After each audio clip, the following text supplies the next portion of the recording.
¿Cómo están, queridos telespectadores de TV8? Aquí estamos en una nueva edición de nuestro bloque Verdadera Justicia.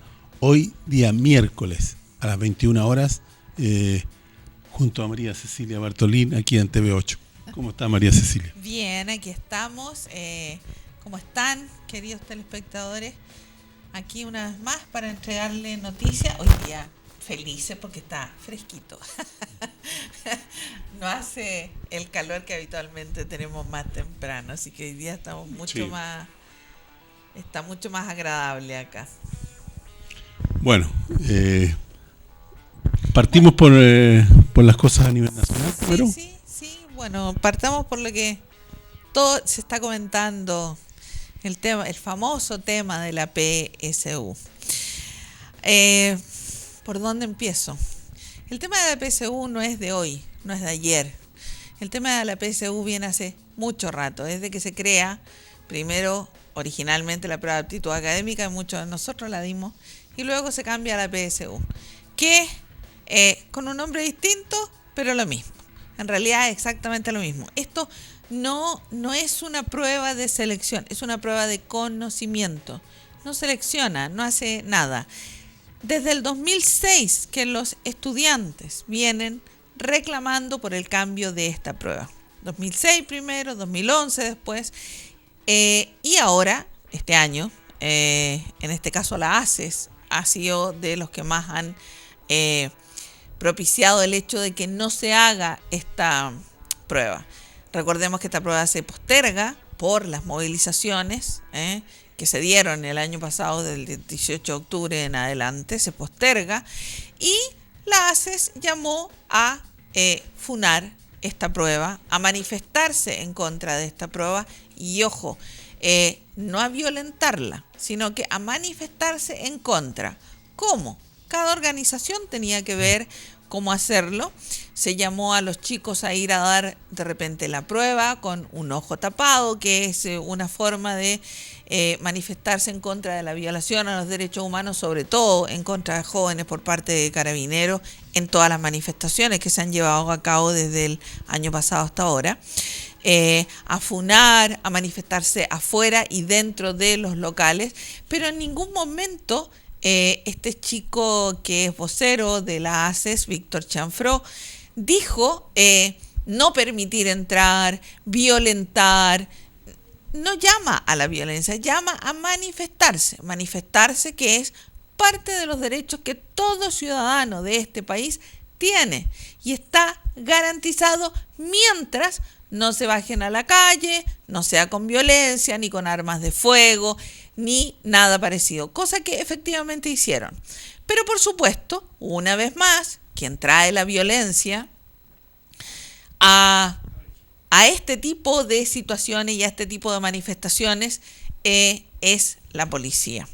Se fueron detenidos muchos chicos, no tengo el número exacto, en distintos lugares. Y el gobierno, ¿qué es lo que hace? A pesar de que mientras estaban las manifestaciones y en algún momento salen, después de las primeras semanas, ¿no? Si no estoy mal, a decir, hacemos un mea culpa, y fue como súper, no sé si fue de verdad que recibieron el mensaje, de verdad que hicieron un verdadero mea culpa, de verdad, no solamente dijeron que habían escuchado, sino que de verdad habían escuchado, porque a estas alturas lo que quieren hacer es criminalizar al movimiento, a este movimiento de la ACE que representa a los estudiantes secundarios, y aplicar nada menos que la Ley de Seguridad Interior del Estado en contra de los dirigentes que llamaron a boicotear la prueba. Entonces, uno se pregunta, ¿de verdad escucharon? Porque de acuerdo a la reacción que están teniendo hoy, no han escuchado nada. No han escuchado a la gente, no han escuchado al pueblo, no han escuchado absolutamente nada, y mucho menos a los estudiantes. Ahora, el tema de la PSU, no solo los estudiantes lo han planteado, de que no sirve para seleccionar, que sigue y segrega aún más el tema del conocimiento y lo que te entregan la educación privada de la educación pública, que sabemos que hay un abismo de diferencia, ¿no? Los profesores también lo plantearon. También plantearon el cambio de este sistema de evaluación. Y lo que plantean los chicos es un bachillerato que te sirva para tomar ramos de lo que tú vas a estudiar y nivelar en caso de que haya una diferencia entre el estudio de un colegio público y un colegio privado, y luego pasar a lo que tú quieres estudiar, que pueden ser 6 meses, 1 año, dependiendo de lo que necesites nivelar o no. Entonces ellos están proponiendo además un sistema. Lamentablemente la ministra también habló de que hoy en el tema de la PSU hay gente, no hubo solamente encapuchados, sino que además hay gente a la cual poder de alguna manera visiblemente decir ellos son los culpables, ¿ya? Víctor Chanfró y Ayalén Salgado son quienes llamaron a estas movilizaciones, que fueron llamados públicos a través de conferencias de prensa, y se llamó a funar e interrumpir la realización normal del proceso. Pero estamos hablando de interrumpir y no de violentar. Son cosas muy distintas. Además, la manifestación sigue siendo la única forma de presión que tienen la gente, y en este caso los alumnos, los estudiantes, para poder hacer un cambio que se viene gestando desde el 2006. O sea, no es de ayer, no es del año pasado en octubre, desde el 2006, y estamos en el 2019 y no ha habido respuesta. 2020. No, pero en el 2019 se comienzan las protestas y entre los petitorios estaba este. Entonces, no es que hoy hayan empezado este tema, no es que hace un par de meses, esto desde el 2006. Entonces estamos hablando de cuántos ministros, cuántos gobiernos, porque aquí ya no estamos hablando de este gobierno, estamos hablando de cuántos ministros han pasado por educación, cuántos gobiernos han pasado desde el 2006 hasta ahora, y ninguno de ellos ha escuchado lo que los estudiantes secundarios han planteado. Y no solamente ellos, los universitarios también, la misma cosa. Entonces, hoy, esta semana, que se haya cancelado la prueba de historia, por ejemplo, y que se hayan cancelado parte de esta prueba que es la que quieren cambiar los secundarios, es un logro para las manifestaciones. Es un logro para los chicos que se han organizado de una u otra manera. Ellos hablan de un balance exitoso, porque son más de 150 las sedes donde se suspendió la PSU. Por lo tanto, para ellos es un logro. Ahora, ¿qué es lo que está haciendo la ministra? Al igual que el gobierno, es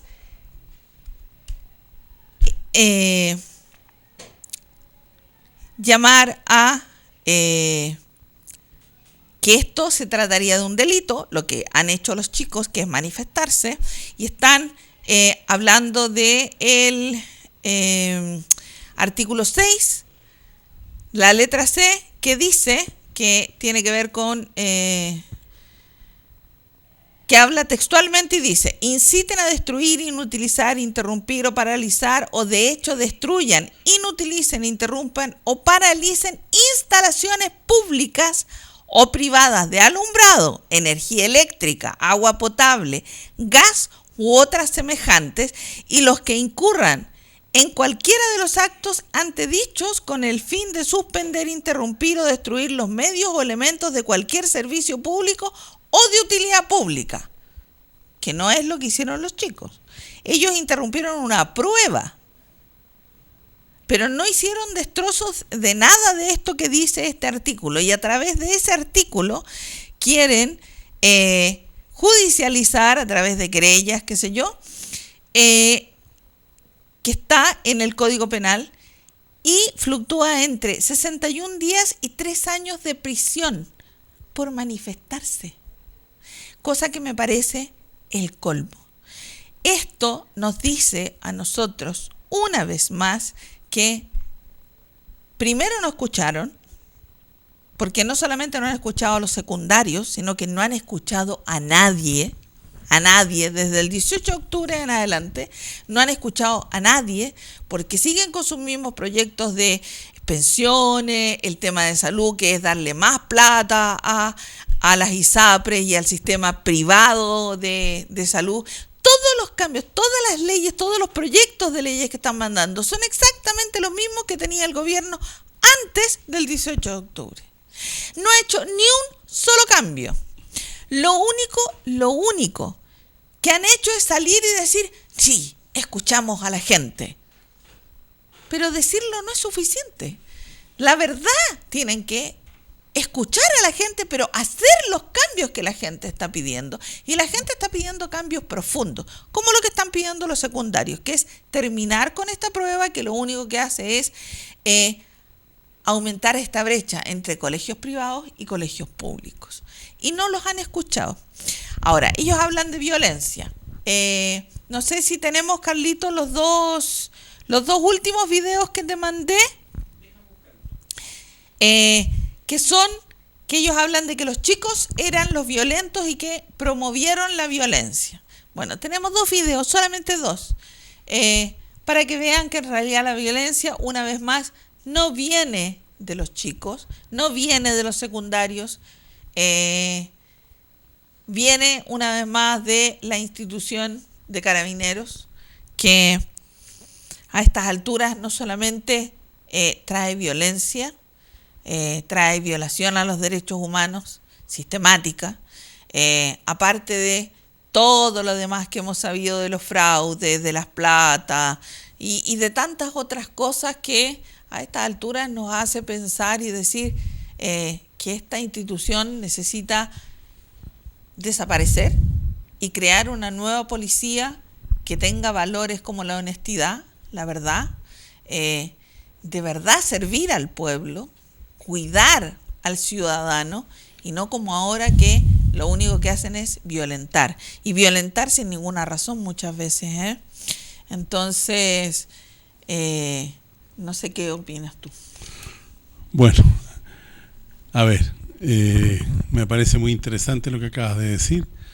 Yo creo que ha habido, como tú algo mencionaste ya, el gobierno parece que tuvo una actitud después del 25 de octubre, que fue una movilización espectacular, que pareció conmover a todo el mundo. El gobierno hizo un mea culpa, el parlamento hizo un mea culpa, los medios de comunicación se hicieron partícipes de eso. Sí, claramente. Después, como resultado de esto, el eco que tuvo esto fue el acuerdo entre 4 paredes de que hemos criticado porque son los mismos de siempre, los que son parte del problema, los que están haciendo acuerdos, dejando fuera al pueblo. Pero hoy día la situación es tan terriblemente dramática que ya ni siquiera ese acuerdo están respetando. No. Y ya no están, porque todos acordaron cambiar la Constitución, porque ellos iban a participar. Ahora ya no la quieren cambiar. Y no solo eso, sino que han empezado con una campaña mediática.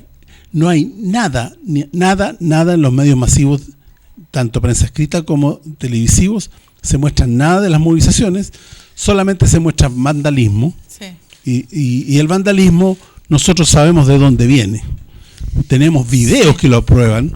Entonces, lo que les interesa, como bien decía María Cecilia, es criminalizar las movilizaciones, porque ellos apuestan solamente a la represión, para el amedrentamiento de los que se manifiestan, poniendo leyes más restrictivas, y finalmente el desgaste, que siempre esperando que la gente sea cada vez menor, y que la misma gente, con su campaña mediática tremenda, con todo el poder que tienen y el dinero que tienen, lo están haciendo. Es una vergüenza mirar la televisión. Realmente me dan ganas de vomitar cuando veo la televisión abierta. Me asomo a mirarla y realmente me da asco. Esa es la verdad. Entonces, la mentira ha llegado a un punto que se maneja como si fuera una verdad absoluta. Y la gente, en función de eso, se crea una opinión. Y en función de eso empiezan a reclamar contra los que se manifiestan.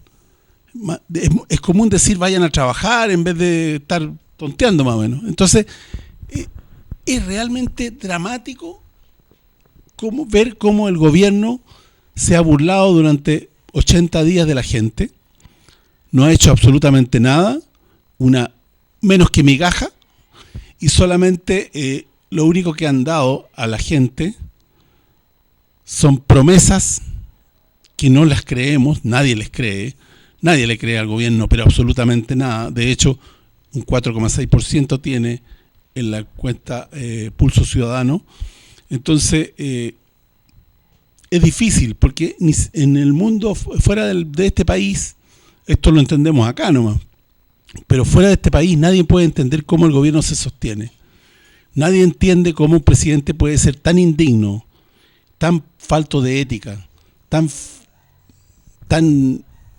falto de dignidad y de vergüenza, que no renuncia por el bien del país.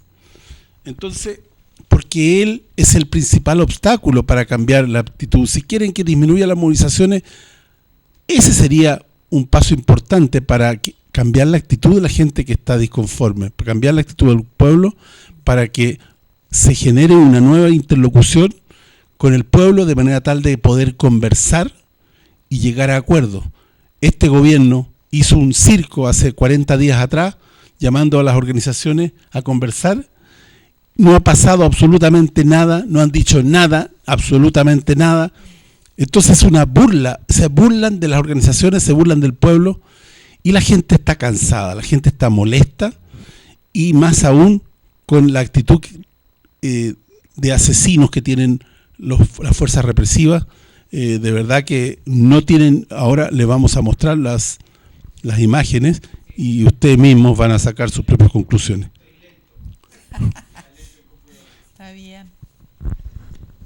Bueno. Bien. Ahora, aquí yo tengo palabras de la ministra de Educación que dice que ella habla de que esta vez no fueron encapuchados, sino que fueron personas con caras descubiertas, con nombres y apellidos y organizaciones quienes llamaron a boicotear este proceso de selección universitaria y que tendrán que hacerse responsable penal y civilmente del daño causado. Ahora ella bien dice, llamaron a boicotear y a movilizarse. Y luego más abajo dice, aquí hay voceros y organizaciones como la ACE y otras vocerías que han salido que efectivamente llamaron a ejercer violencia. Y eso no es cierto. Si usted mira las declaraciones de los chicos, Víctor Chanfró y esta otra niña, Ayelén, llaman a manifestarse, a ingresar con un ojo tapado, a funar, y funar es gritar, es expresar que uno está en contra, pero no es violencia lo que ellos hicieron. Aquí la violencia vino de parte de Carabineros una vez más, porque lamentablemente tenemos que volver a repetir, una vez más es Carabineros quien violenta. Y ella dice que se van a hacer parte de las acusaciones o querellas, ya sea civiles o penales, que presente el ministro del Interior. Entonces, criminalizar a jóvenes por manifestarse lo encuentro el colmo. Y yo pregunto, ¿dónde está la democracia? Porque según ellos vivimos en una democracia. Y en una democracia, toda persona, sobre todo los estudiantes, ¿no?, tienen derecho a manifestarse pacíficamente en cualquier lugar público, ya sea veredas, sea plazas públicas, sin violencia. Es su derecho constitucional y sin embargo ellos lo criminalizan. ¿Dónde está la democracia? ¿O es que de verdad hoy estamos viendo de verdad el sistema en el que hemos estado viviendo? Porque cabe hacerse esa pregunta. ¿De verdad hemos estado viviendo en una democracia? Porque la Constitución actual, con todo lo mala que es, nos permite manifestarnos pacíficamente en cualquier parte, mientras no cortemos las calles, mientras no hagamos desmanes, nos permite hacer eso a todos ciudadanos chilenos, incluidos los estudiantes secundarios. Y si no se les permite eso, entonces, ¿qué tipo de democracia tenemos? ¿Tenemos de verdad una democracia? Yo me pregunto. Porque lo mismo que está pasando en la Plaza de la Dignidad, cuando el intendente prohíbe la circulación de la gente, y prohíbe que la gente se junte en la plaza.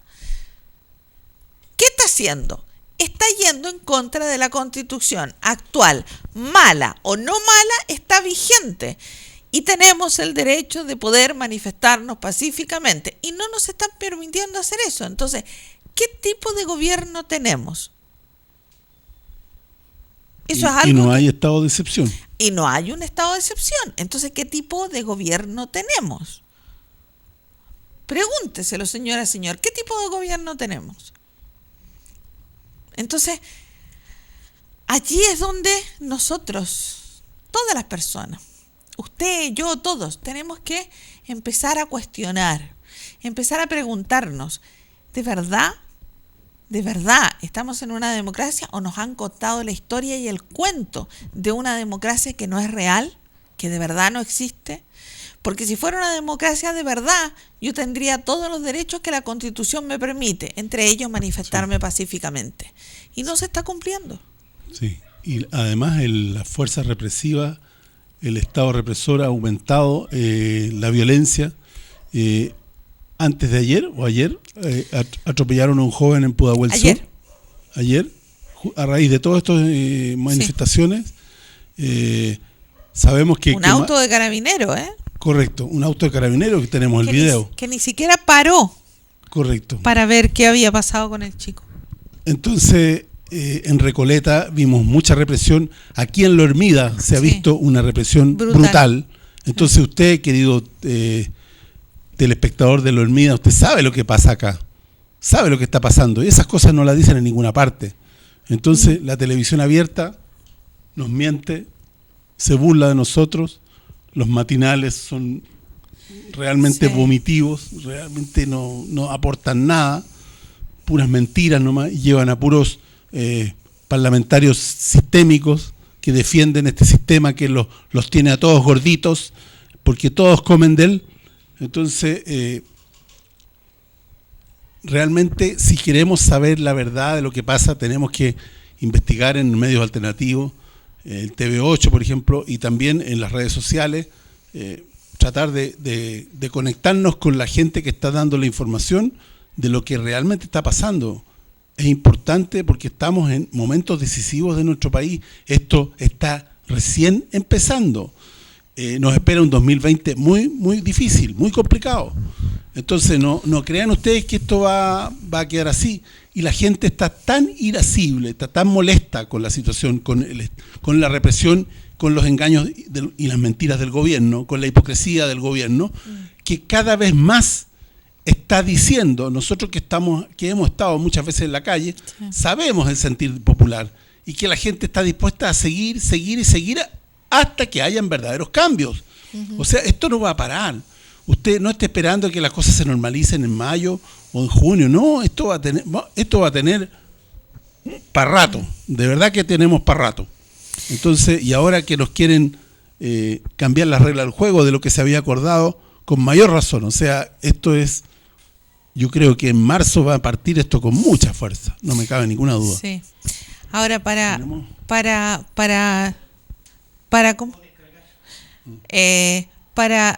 respaldar aquello que yo estaba diciendo, el abogado Gabriel Cisterna, que es parte integrante de la Clínica Jurídica de Derecho de la Universidad Católica, dice que varios de los hechos que ocurrieron durante la rendición de la PSU, como quitarle los facsímiles a los jóvenes o generar ruidos molestos durante las funas, ya solo pueden ser considerados como faltas. Más bien, lo que aquí se ha producido es que mediante el bloqueo de los colegios o la generación de ruidos molestos que atentan contra la concentración que debiera de tener una persona para rendir la prueba, la figura que más se asemeja a una falta que existe en nuestro Código Penal es la falta, precisamente. Entonces no podemos colocarla como delito. El experto agrega, cito, comillas, si veo a alguien que está entrando a un colegio a dar una prueba y se lo impido, ahí estoy cometiendo una falta. Porque lo que más se le asemeja es el artículo 494, el número 16, que es una figura que sanciona a una persona que, sin estar autorizado, le impide a otro, con violencia, hacer una conducta que no está prohibida. Aunque no se puede descartar, dice, que puede haber una amenaza, pero en este caso no hubo las amenazas, dice. No lo podemos comparar a un robo, a matar a alguien o a cometer una violación. Se sanciona, pero como tiene que ser proporcional, la falta se sanciona con una multa que va de 1 a 4 unidades tributarias mensuales. Eso es lo que hicieron los chicos, una falta. Y aquí el gobierno lo que está haciendo es tratar de criminalizar una vez más al movimiento de los estudiantes, como lo ha hecho con todos los movimientos por lo demás. Y lamentablemente el Poder Judicial se presta para esto. Antes se decía las instituciones funcionan, ahora ya no funcionan. Son muy pocos los casos de los jueces que realmente aplican la ley y el derecho, como este juez de garantía que habló contra el comportamiento del intendente y que ha sido incluso amenazado. O sea, por actuar en derecho, por decir las cosas como son en derecho, digamos, y está siendo amenazado. El resto de los jueces se somete al dictado del poder económico y poder político. Entonces es una vergüenza la justicia en nuestro país. Sí, correcto. El abogado dice que no se puede inventar figuras para poder condenarlos como si esto fuera una violación grave a la ley. Esto es una falta y punto. Tendrán que pagar o se los puede multar, pero es una falta, no es un delito grave. Por lo tanto, y lo está diciendo un abogado, no lo estoy diciendo yo. Entonces, ese es el problema que tenemos con este gobierno, que el gobierno sigue tratando de criminalizar a los estudiantes, en este caso por la funa, por el provocar que se haya suspendido de alguna manera también la prueba de historia, y que después se suspendió otra más que no me recuerdo cuál fue, y que se suspendió sin que hubiera habido ninguna provocación, sino que se suspendió y los que fueron a darla llegaron a los establecimientos y les dijeron no, está suspendida. Y no había ninguna causa. O sea, lo suspendieron ellos mismos.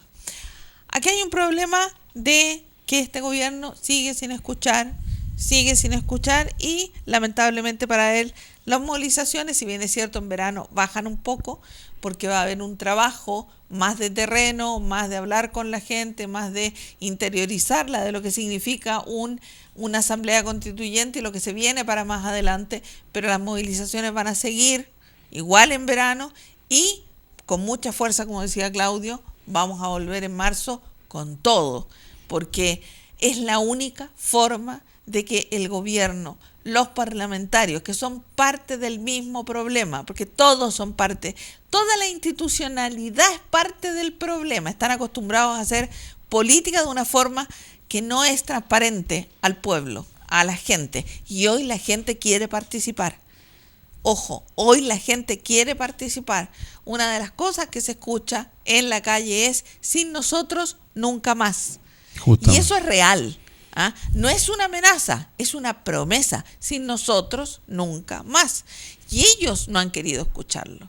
Entonces, vamos a tener un marzo bien movido, pero está bien. Es lo que tenemos que hacer si queremos de verdad cambios reales y profundos en el sistema que tenemos, que es un sistema nefasto, que solamente ayuda y promueve más riqueza para un 1% y más pobreza para el 99% restante.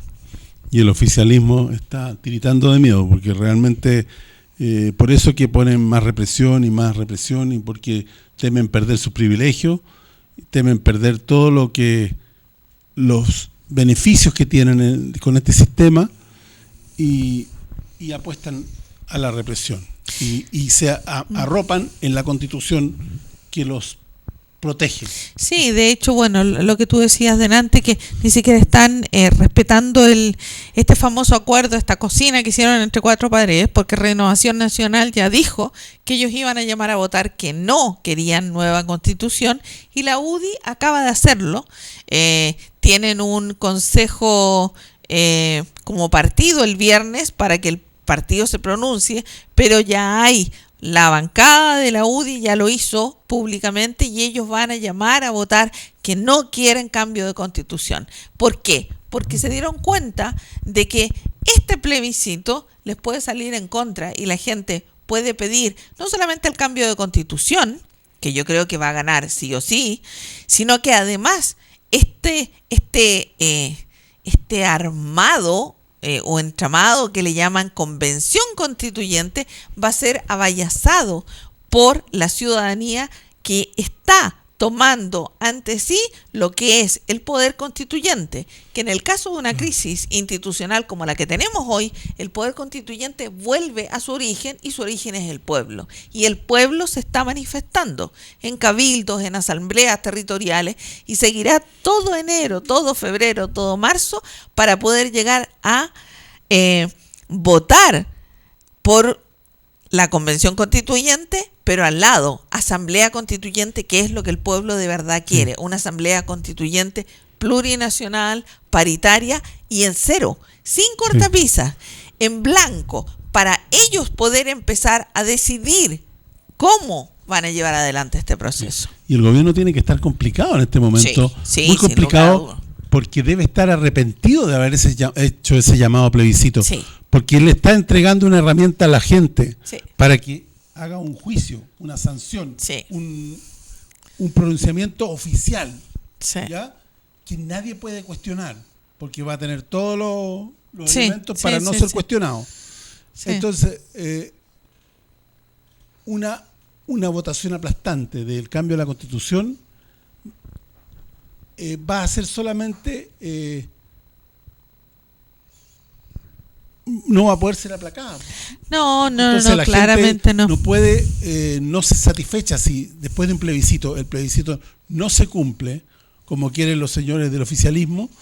Entonces ahí sí que va a quedar la escoba, no sé qué va a pasar. Pero realmente el gobierno debe estar muy complicado con este tema, muy complicado, porque están asustados. Ahora, yo no hablaría solamente del gobierno, yo hablaría de todo lo que es el problema, el Parlamento, y además todos los miembros que trabajan en el gobierno, pero el Parlamento también, porque la gente no quiere nada con el Parlamento, no quiere nada con estos parlamentarios que no lo representan, y tampoco quiere nada con los partidos políticos, porque todos ellos han sido parte de este negociado para mantener sus propios privilegios, olvidando a la gente. Así es. Bueno, ¿tenemos algún video? No. Bueno, vamos. Entonces vamos a salir afuera ahora, nos vamos al exterior. Vamos a cambiar abruptamente de tema, porque es un tema de la mayor gravedad. Creemos que es imposible no tocarlo, porque tarde o temprano, directa o indirectamente, nos va a afectar. Se trata del conflicto inminente que hay entre Irán y los Estados Unidos. Empezó hace rato en realidad, porque el conflicto con Irán, ya hablamos la semana pasada, el programa pasado de este tema, el conflicto con Irán data de hace mucho tiempo, y hoy día, como existe una tremenda guerra, que para mí es la guerra que es más importante que hay en este momento, que es la más grave, diría yo, porque la que mayores consecuencias puede tener es la guerra entre dos potencias económicas, las dos principales del mundo, que es Estados Unidos y China. Porque Estados Unidos, con el nivel de soberbia que tiene, nunca va a permitir, no va a soportar que China lo sobrepase económicamente. Y una de las maneras que tiene Estados Unidos para contener a China es atacar una de sus debilidades. Y una de sus debilidades se llama Irán. Irán es la principal fuente de petróleo de China. China, una tremenda potencia con casi 1.500 millones de habitantes, necesita una cantidad brutal de petróleo. Tal es así que tiene puertos ahí, a la salida del Golfo Pérsico, donde tiene bases militares China, y al frente, en el Océano Índico, también tiene bases militares para justamente cautelar que sus barcos petroleros que llevan petróleo hacia China no sufran ningún percance en el camino. Entonces, el hecho que haya que Estados Unidos esté complicando a Irán y que puede en un momento determinado Irán cerrar el estrecho de Hormuz, porque es una manera que tiene Irán de protegerse y de fortalecerse, porque de esa manera ejerce una tremenda presión contra el mundo.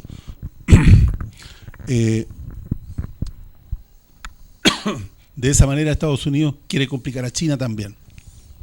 Decía que esto empezó por un atentado terrorista del gobierno de Estados Unidos, como los muchos que ha cometido el gobierno de Estados Unidos, y que muchos de los cuales los ha denunciado Julian Assange, quien está, sí, hagámosle un pequeño homenaje, quien está a punto de morir a punta de tortura en Inglaterra por orden de los Estados Unidos de América, que fue que estuvo, como ustedes saben, en muchos años, 4 o 5 años en Ecuador, la embajada de Ecuador en Londres, y después fue traicionado por el actual presidente ecuatoriano, Lenín Moreno. Bueno, para no desviarnos del tema, decíamos que esto comenzó con un ataque con el objetivo claro de matar al general Soleimani, que es el jefe, o que era el jefe de la fuerza Quds de la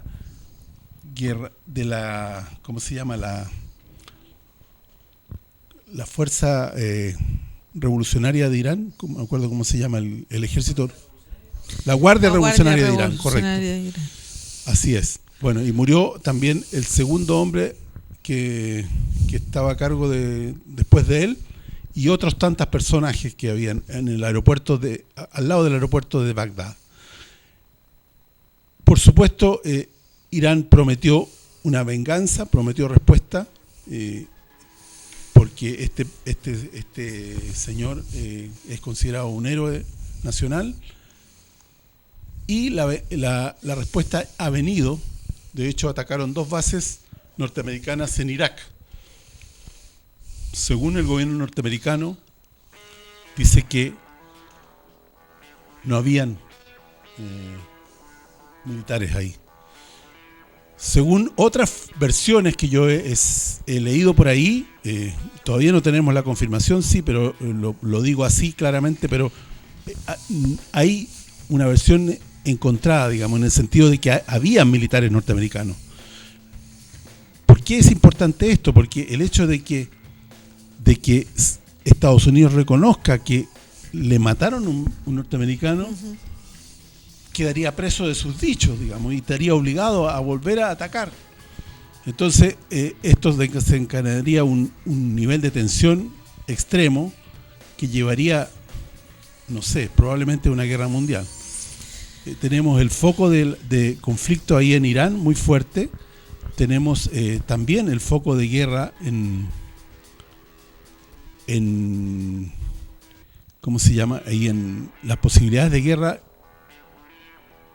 producto de la construcción del Nord Stream 2, que es el segundo gasoducto que se está construyendo actualmente y que está proyectado a terminarse en agosto del 2020 entre Rusia y Alemania, donde participan empresas holandesas, inglesas, austriacas, francesas y, por cierto, alemanas. Por tanto, ¿por qué? Porque a ellos les interesa tener el gas ruso que es mucho más barato que el gas que quiere meter Estados Unidos. Y también la construcción del Turk Stream, que también será inaugurado, que viene de Rusia, pasa por el Mar Negro y llegaría a Europa Oriental y sería inaugurado dentro de este 2020. Esto le va a dar a Rusia, sin lugar a duda, un dominio absoluto sobre el Medio Oriente, una influencia tremenda, que es lo que no pudo lograr nunca Estados Unidos, de manera tal de que va a ser un motivo también para una posible guerra mundial. Esta guerra que está empezando con Irán, creemos que va a ser una guerra probablemente localizada, que no va a ser una guerra frontal como las clásicas guerras anteriores, sino que va a ser una guerra de objetivos puntuales, pero no va a llegar todavía a ese nivel de tensión. Pero a corto plazo, estoy hablando de pocos meses, sí vamos a tener verdaderos elementos que pueden detonar una verdadera guerra mundial. Hay movimientos de tropas en todos los países en torno a Irán. Turquía, por ejemplo, está en conversaciones hoy día con Putin en Turquía. Siria tuvo conversaciones con Putin en Siria ayer. Entonces, hay movilización importante, están pasando muchas cosas, en cualquier momento puede pasar algo grande. Entonces, decían que Irán tiene 4 opciones para vengarse del asesinato: llevar a cabo un ataque en represalia para asesinar a un destacado funcionario político o militar de Estados Unidos, tanto en el interior como en el exterior del territorio norteamericano; lanzar un ataque con misiles contra bases militares de Estados Unidos en Irak, que es lo que ya está haciendo, donde Washington mantiene 15 bases bélicas que albergan 5.300 soldados. ¿Cómo es posible que no haya habido en 2 bases ningún soldado? No me cuadra. Atacar las bases militares de Estados Unidos en el Golfo Pérsico, como la base aérea de Al-Udeid en Qatar y la quinta flota de los Estados Unidos en Bahrein, entre otras, por ejemplo; o bombardear blancos militares de Israel en los territorios palestinos ocupados, ya que algunos informes revelan la implicación del régimen de Tel Aviv en el asesinato del general Soleimani. De hecho, yo creo que es el puchero, el quejido de Israel el que impulsó a Donald Trump a hacer este atentado. ¿No es así? Sí, bueno, Estados Unidos, lo que pasa es que hay que tener presente lo siguiente. Donald Trump, si bien es cierto, es el presidente de Estados Unidos, pero es un multimillonario. Él no es un estadista, no es un hombre político. Es un tipo que ha tenido toda la vida todo lo que ha querido y se quiso dar el gusto de ser presidente. Ha tenido actitudes de niño malcriado y hace pataletas cada vez que algo no le resulta como él quiere.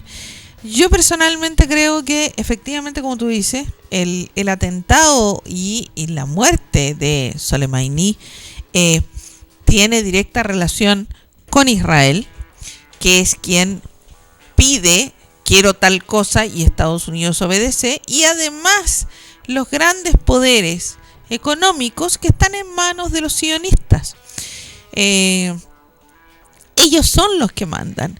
El presidente de Estados Unidos es un títere más de todos los que hay, porque finalmente quien tiene el poder es el poder económico, y lamentablemente el poder económico está en manos de sionistas.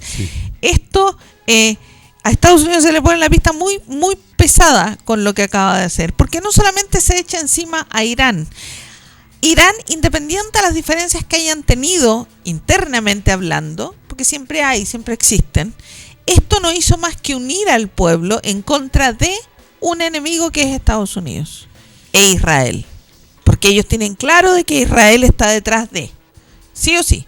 Y por otro lado, Irak, por primera vez el parlamento iraquí se pone de acuerdo y exige a Estados Unidos sacar todas sus tropas de su territorio. Sí. le exige sacar todas sus tropas porque hay un parlamento iraquí, pero nunca se habían puesto de acuerdo. Hoy están de acuerdo y le piden a Estados Unidos sacar todas sus tropas. Y perdón, hay que recordar una cosa, Estados Unidos invade Irak a pesar de la anuencia y el estar en contra de lo que la ONU dijo, porque la ONU no les dio autorización, ¿ya? Invade Irak y deja gente ahí. ¿Para qué la invade? Había armas químicas, no existían. Todo fue para quedarse, robar todo el oro que pudo, no recuerdo la cantidad de millones de dólares que robaron en oro desde Irak. Hay imágenes de aquello de lingotes que fueron sacados y llevados a Estados Unidos. Hay imágenes. Y por otro lado es que todas las corporaciones norteamericanas se han quedado con el petróleo iraquí. Entonces, eso era lo que quería. Y además, que el Banco Central iraquí hoy pertenece a la familia Rothschild y no pertenecía a la familia Rothschild antes de la invasión de Estados Unidos. Entonces, aquí tenemos una trama mucho más compleja. ¿Qué es el problema que tiene hoy Estados Unidos? Que tiene a Irak e Irán juntos en contra de un mismo enemigo, Estados Unidos e Israel. Sí, se está creando un sentimiento antinorteamericano muy absolutamente importante. De hecho, el Parlamento iraní declaró como terrorista al gobierno y al ejército norteamericano. Correcto. A todos. Ahora, ¿por qué se mantiene, como tú bien decías, Estados Unidos en Irak? ¿Por qué se mantiene Estados Unidos en Siria aún? Sí, ilegal. ¿Y por qué se mantiene en Libia? Para robar el petróleo. Sí. Y para cuidar. La excusa que ellos tienen es que están atacando el grupo ISIS, y los grupos terroristas, al-Nusra y qué sé yo. Eso es la excusa que ellos dicen para la exportación, que es lo que los tiene ahí. Sin embargo, esos grupos que están controlando el petróleo venden el petróleo por los canales normales. Correcto. Entonces, eso es la evidencia más palpable y más lógica de que quien está avalando a los terroristas es el gobierno norteamericano. Los canales de comercialización son los mismos que usan los gobiernos. ¿Por qué? Aramco, por ejemplo, la petrolera árabe de Arabia Saudita, compra el petróleo de Irak a los terroristas, compra el petróleo de Libia. Sí.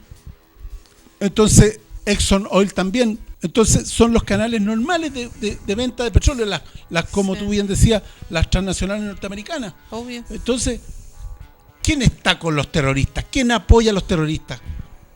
En el fondo, ellos están ahí derechamente, como decía Eduardo Galeano. Las guerras son para robar. Sí, literalmente. Solamente, y están ahí para robarse el petróleo de Libia, de Siria y de Irak. Esa es la única verdad. Sí, correcto. Y bueno, como yo decía, ya se robaron todo el oro que podían desde Irak. Miles de millones de dólares en oro se robaron de Irak. Y después el petróleo. Entonces, hoy el Parlamento, que no había podido colocarse de acuerdo para echar a todas las tropas que ilegalmente, ojo, estamos hablando de derecho internacional, ilegalmente están en territorio iraquí, ilegalmente están en territorio libio y en territorio sirio, porque no tuvieron ni una solicitud de ninguno de esos países a nivel de canciller para solicitar que ellos ingresaran en su territorio, al revés de como hizo Siria, que pidió la ayuda de Rusia, y Rusia envió ayuda por medio de los cancilleres, que es como se hace legalmente. Todas las tropas que tiene Estados Unidos en todos esos países están de manera ilegal. Y hoy Irak le ha dicho fuera, queremos que se vayan. ¿Por qué? En unión a el dolor, porque además murió gente iraquí ya en estos bombardeos, porque siempre hay lamentablemente estos daños colaterales que le llaman ellos, que son gente civil que muere, y que lamentablemente es parte del tema. Entonces ese es el problema que tiene hoy Estados Unidos. se le pone difícil, está muy complicado el tema, hay que seguir viéndolo, pero aquí el problema no es si Trump decide o no decide. Trump no decide nada. Es Israel y el poder económico que está en manos de los sionistas quien decide qué hacer y por qué hacer. Así es. Bueno, queridos telespectadores, la hora es implacable, así que los tenemos que dejar. Lo esperamos el próximo miércoles a esta misma hora en nuestro bloque Verdadera Justicia. Buenas noches. Buenas noches.